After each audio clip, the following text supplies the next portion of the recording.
Ce tutoriel a pour but de vous expliquer dans les grandes lignes la fonction construire. Cliquez sur construire. Une baguette magique apparaît. L'objet sélectionné par défaut est un cube. Cliquez sur le sol. Voici votre cube qui apparaît. On appelle cela une primitive car c'est une pièce de base qui vous permet de construire des objets plus complexes. Je vais d'abord vous expliquer les premières icônes que vous trouvez au-dessus.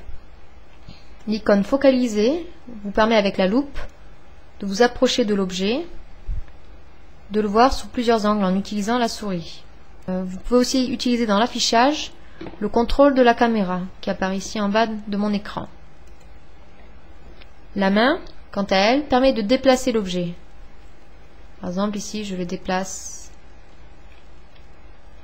sur le sol. Je peux le soulever en cliquant sur soulever ou le baisser. Je peux le faire tourner avec la souris.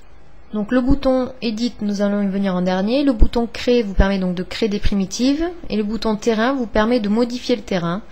Mais cela n'est valable seulement si vous êtes propriétaire ou avez des droits sur une parcelle de terrain. Retournons à notre menu Éditer. Cliquez sur l'objet. L'option Position est sélectionnée. Vous allez pouvoir déplacer votre objet dans l'espace. Vous pouvez utiliser la grille pour savoir où vous le déplacer. Pivoter vous permet de faire pivoter l'objet. Étirer.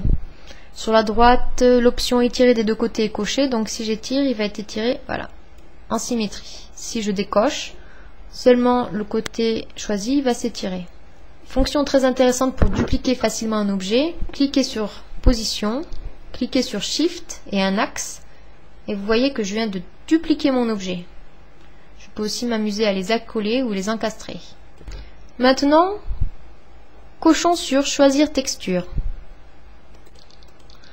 Vous pouvez voir que des cibles apparaissent sur les différentes surfaces de mon objet.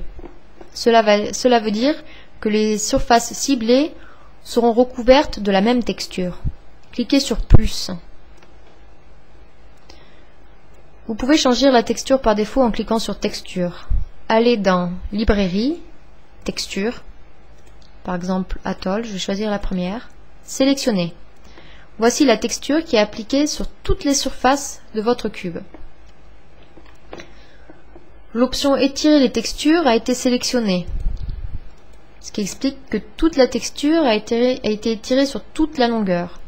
Vous pouvez bien sûr modifier cette option en cliquant dans Mapping, Planar. Vous voyez ici que la texture a été reproduite plusieurs fois, comme une mosaïque. Vous pouvez donc choisir le nombre de répétitions de la texture, en hauteur, en largeur. Vous pouvez bien sûr la faire pivoter. Hop, par exemple, vous voyez que je fais correspondre les lignes. Ainsi, si vous voulez seulement choisir certaines textures, cliquez sur les carrés concernés. Allez dans Texture, choisissant une autre. Sélectionnez. Ma texture n'a été alors appliquée que sur une seule surface de mon objet.